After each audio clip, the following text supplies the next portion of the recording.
Hi, guys. I want to share a little something that if you're an investor or if you've gotten involved with investing in the past and you're on somebody's list, you're probably getting emails that look a little bit like this, right? It's going to say, hey, here's this 3 bedroom, 2 bath at 65% of ARV, of after repaired value. Going to have maybe part of an address. A lot of times they don't give you the whole address, some more pictures, right? And they're going to tell you, hey, you can buy it for this price and it's worth $350,000. 3 bedroom, 2 bath with a 2 car garage, 1292 living space, and it was built in 2001. So that information kind of gives us a little bit of a basic snapshot, right? But what do we do with it? What do you do when you get this email and you're thinking of becoming an investor, or maybe you're a realtor and you're wanting to offer properties to potential investors that you know and work with? What's next? So we're going to walk through very quickly the process of evaluating a property like this. So you get the email. First thing you want to do is pop open your fix and flip analysis worksheet, right?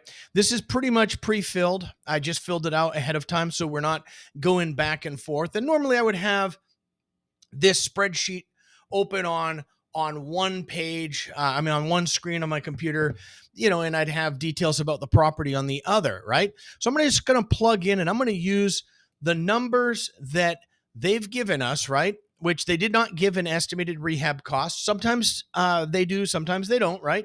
Without a rehab cost, assuming 85% of the purchase price for our purchase part of the loan, and then 100% of whatever rehab budget we come up with. Right now, we're at 55% of ARV.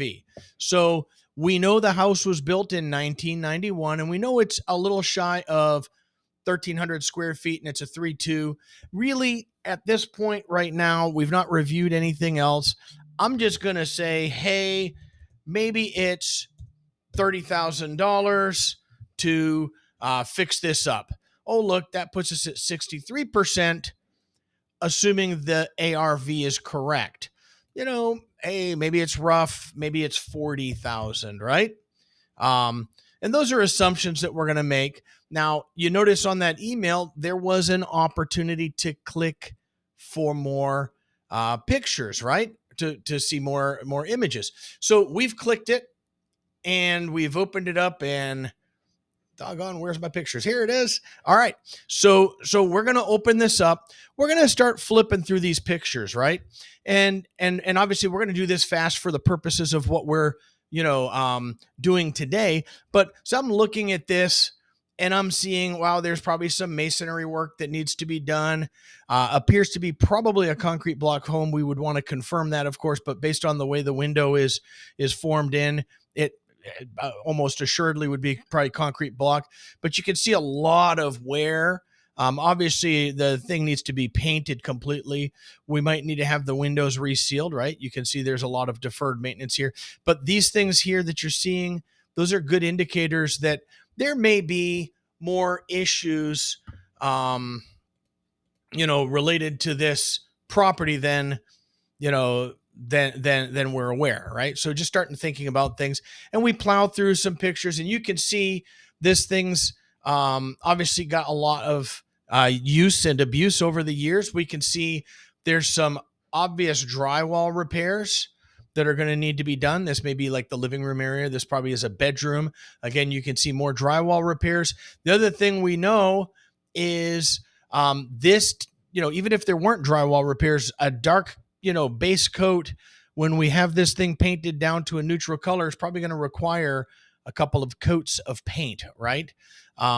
Now, we don't know, are these people, interesting, I didn't notice this before.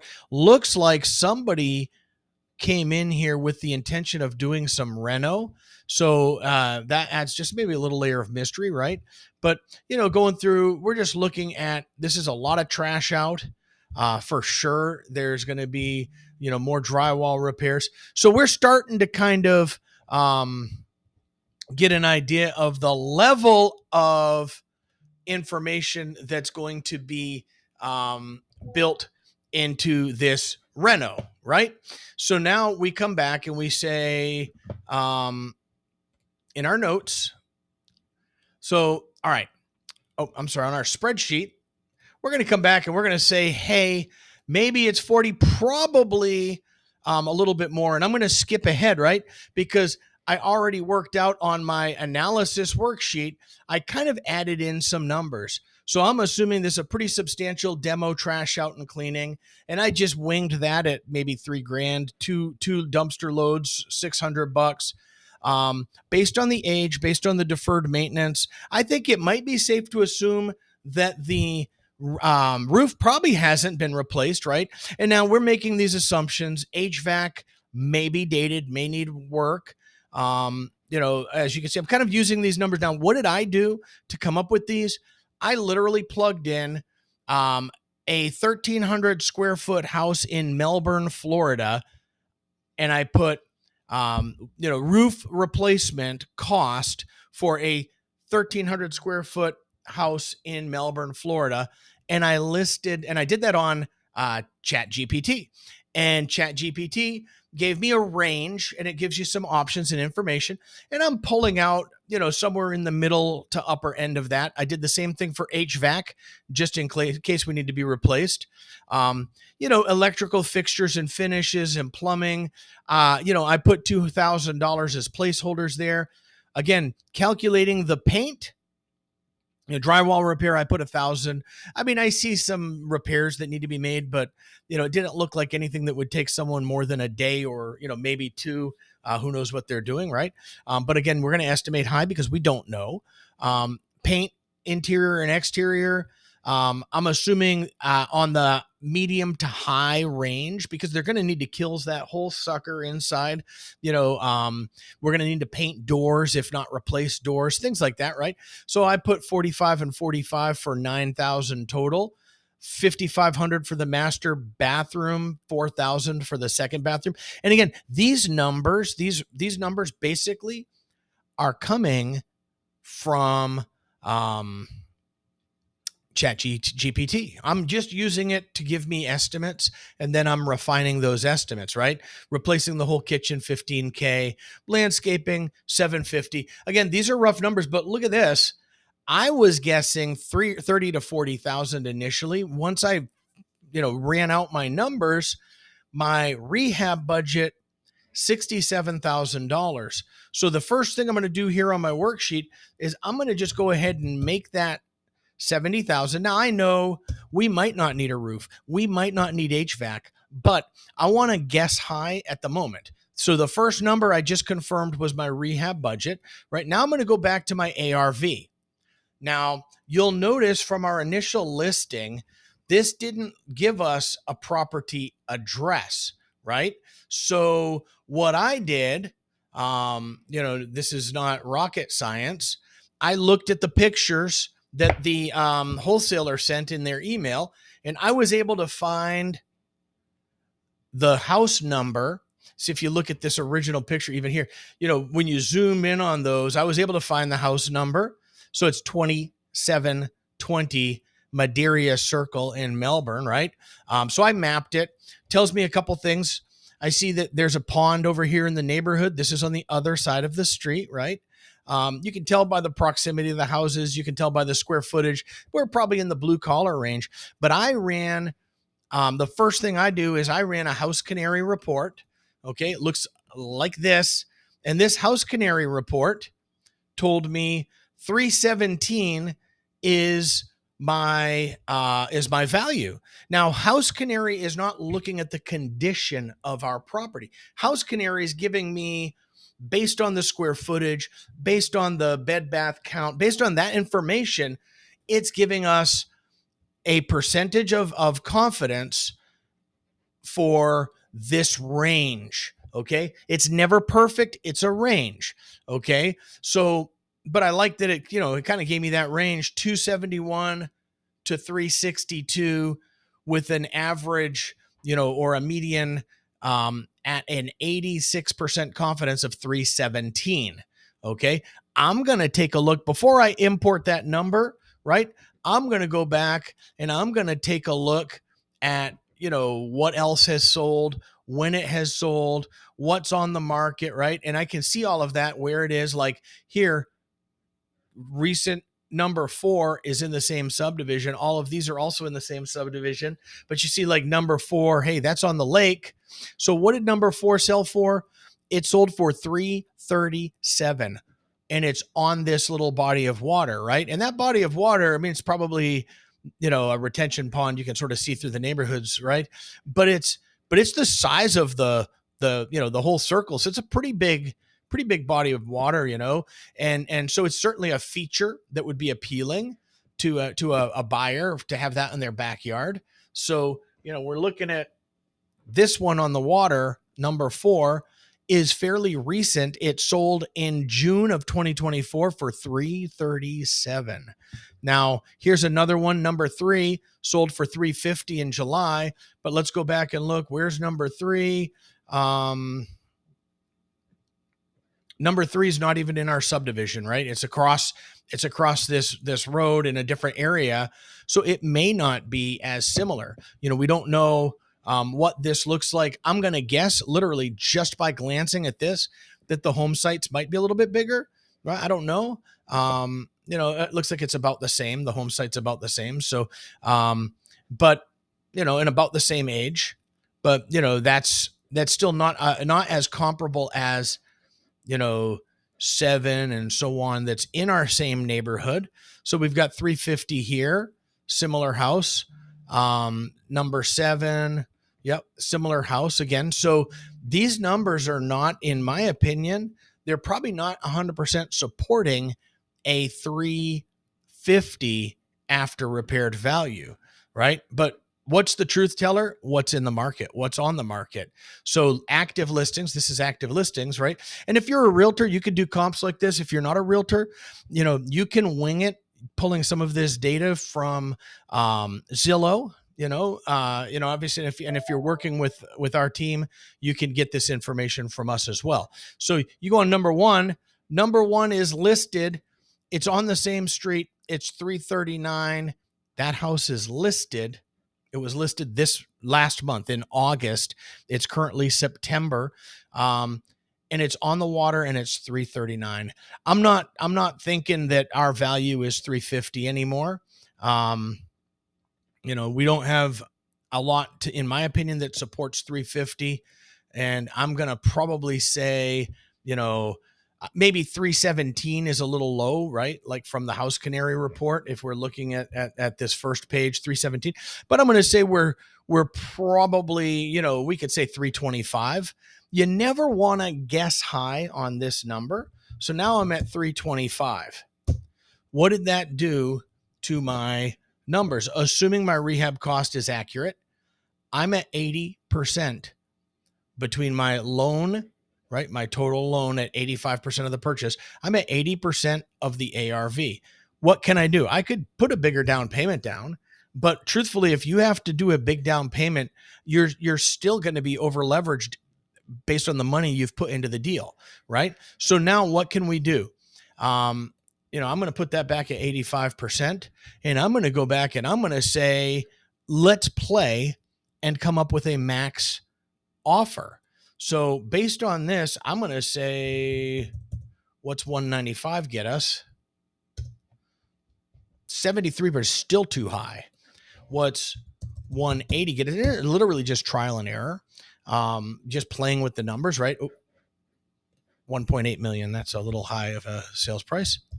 So let's go back to 180K, still high, right? Now we know our rehab cost might be high, but I'm just dropping it in $10,000 increments just to get us down there. So I might say to this wholesaler, if I was interested in this property and looking for a deal, I might come back and say, hey, dude, I can give you 170, but that's it. Now, we don't know if they're in the hunt, if that's a ballpark. We don't know, right? But what do we know? If we come back here, the current owner bought this in 2001, probably new, in 2001 for $91,500, right? So unless which they may have refinanced, during during the COVID season when interest rates were really low. So they may have some leverage against the property. But even if they leveraged the property during COVID, for example, if we come back to here, this should show us a value analysis, right? I'm lying. It's not in this report. I have it on another report, but I can kind of guesstimate, hey, if they refinanced here, ballpark, what the property might have been worth. And then we can go back and say, well, if it was worth, 300, we can assume they probably didn't leverage it more than 250, right? So we can have an idea of what their current equity might be. And that gives us an idea of what between the wholesaler and the homeowner might be the margin. But oh, by the way, further making me concerned about our value, look at the months of supply following here in the, in the past couple of, the past really, 9 months of 2024, spiking in the spring of 2024, right? So, we've got almost 6 months of supply in here. So definitely concerned about our after repaired value, which means, I'm going to say, hey, look, I wouldn't buy this sucker for more than 170. And, obviously, hey, well, the AC is new. Okay, well, the AC is new, so we know we could probably take $7,000 off of that. So, okay, $7,000. I mean, let's just roll it down and say, all right, well, we're at 60,000. I like to have a reserve anyway, right? So maybe if we find out a little bit of different information, maybe we can bump up our max offer price and play with those numbers. And I certainly wouldn't go much above 66% in today's market in the current conditions that we're in. I would be pretty careful. Now, by the way, if you're using this worksheet, these numbers are estimates. The estimated cash to close is including your down payment, which is based on your purchase percentage. Okay, so that's including. And reserves, that's really just between us girls on the, scratching on the bar, on a napkin and lipstick to come up with numbers. And what we're doing here is we're estimating about 10% of the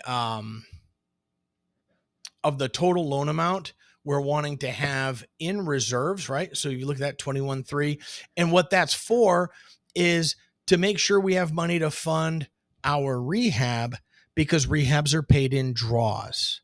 Okay. So if you have questions, if you want clarification, please feel free to reach out. The number should be scrolling on the bottom of the screen here somewhere. You can text me. You can also go to my direct website and you can get a little more information. This document is available on the website for download. It's your fix and flip analysis. We also have a DSCR analysis that you can download as well on my website. Again, that should be scrolling under the screen here, probably about now.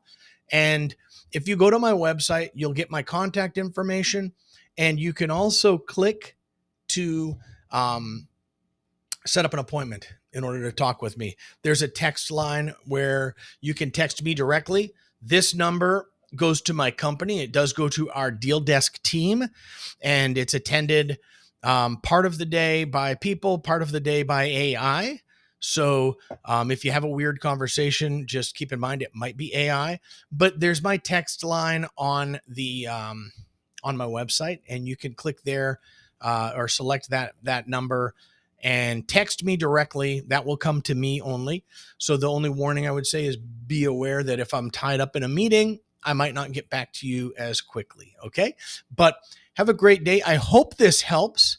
And if you want some strategies as an investor or as a realtor in order to develop relationships with more investors, in order to maybe offer, properties that are, investment potential, if you're a realtor, maybe to develop your investor network between current investors that you can find properties for and help them, grow that part of your business. And also ways that you can reach out and create in your sphere of influence new investors who might be interested in working with you in the future. So as always, please like and share this video. I hope to have the opportunity to speak with you soon. You can text me again directly to my text line is 407-4341-777 and download this spreadsheet at www.michaelaubit.com on the document download section of the website. Thank you.